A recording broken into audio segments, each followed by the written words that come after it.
Ayun guys, kuha tayo na ngayon ng dahon ng palaka. Doon ako sa Magluluto kami na ano.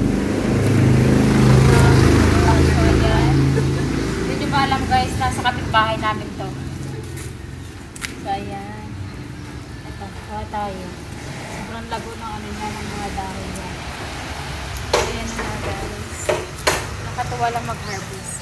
Pero hindi to sa amin guys ha. Nakihingi na kami sa kapitbahay. So magluluto kasi yung asawa ko ng munggo. So ayan. Tama na ba ito? Ayan guys. Thank you so much. Thank you sa shoutout sa mabait kong kapitbahay kay Ate Ele. So ayan. Ang sarap pala mag-harvest guys.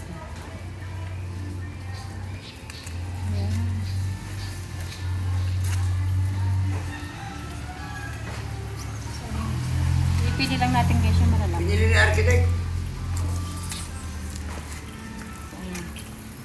So ayan guys, thank you for watching sa ating ano. So ayan na. Bye.